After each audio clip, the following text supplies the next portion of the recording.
future. Senator Wyden. Thank you, Mr. Chairman. Let me say to the three of you, and I say it respectfully, that on the big issue, which is which states were affected by Russian hacking in 2016, the American people don't seem to be getting more information than what they already had before they showed up. We want to be sensitive to security concerns, but that question has to be answered sooner rather than later. And I want to send that message in the strongest possible way. We obviously need to know about vulnerabilities so that we can find solutions. And we need better cybersecurity to protect elections from being hacked in the first place. And that means solutions like Oregon's vote-by-mail system that has a strong paper trail, air-gapped computers, and enough time to fix the problems if they pop up. So now to my question. You all mentioned the January intelligence assessment, saying that the types of systems we observed Russian actors targeting or compromising are not involved in vote tallying. Your prepared testimony today makes another point that I think is important. You say it is likely that cyber manipulation of U.S. election systems intended to change the outcome of a national election would be detected. So that is different than we have heard thus far. So I have two questions for you, Ms. Manfra, and you, Dr. Lyles. What level of confidence does the department have in its assessment that 2016 vote tallying was not targeted or compromised? And second, does that assessment apply to state and local elections? Thank you, sir, for the question.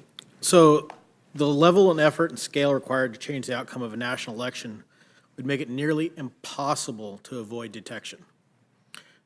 This assessment is based on the diversity of systems, the need for physical access to compromise voting machines themselves, the security of pre-election testing employed by the state and local officials. There's a number of standards and security protocols that are put in place. There's in addition, the vast majority of localities engage in logic and accuracy testing, which work to ensure voting machines operate and tabulate as expected. Before, during, and after the election, there has been an immense amount of media attention applied to this, which also brings in the idea of people actually watching and making sure that the election results represent what they see. And plus, there's just the statistical anomalies that would be detected. So we have a very high confidence in our assessment. What about state and local elections? Do you have the same level of confidence? So from the standpoint of a nation-state actor operating against a state and local election system, we would have the same, for an internet-connected system, we would have the same level of competence. Manfred? Yes, sir. And I think this also gets to Senator Rubio's point about the difficulty in the general public understanding the variety of systems that are used in our election process. And so we broke our level of engagement and concern down a couple of different areas. The voter registration systems, which are usually connected to the internet.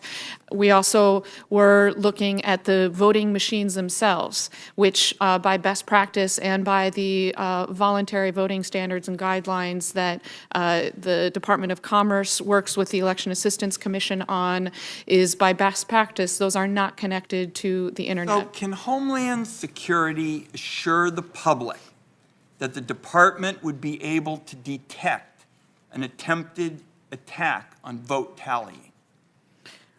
What I would suggest, sir, is that the ability, as has been demonstrated by security researchers, to access remotely a voting machine, to manipulate that vote, and then to be able to scale that across multiple different voting machines made by different vendors would be virtually impossible to occur in an undetected way within our current election systems. Has the department conducted any kind of post-election forensics on the voting machines that were used in 2016?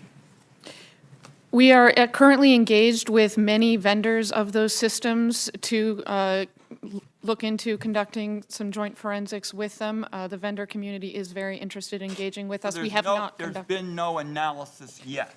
We have not, our department has not conducted forensics on specific voting machines. Do you believe it's important to do that in terms of being able to reassure Americans that there was no attack on vote tallying?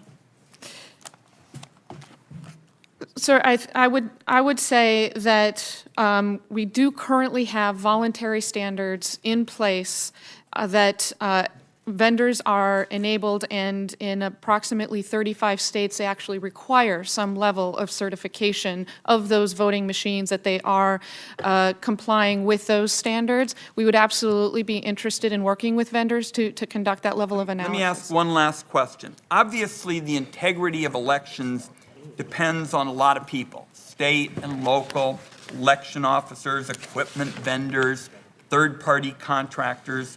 Are you all at Homeland Security and the FBI confident that the federal government has now identified all of the potential government and private sector targets?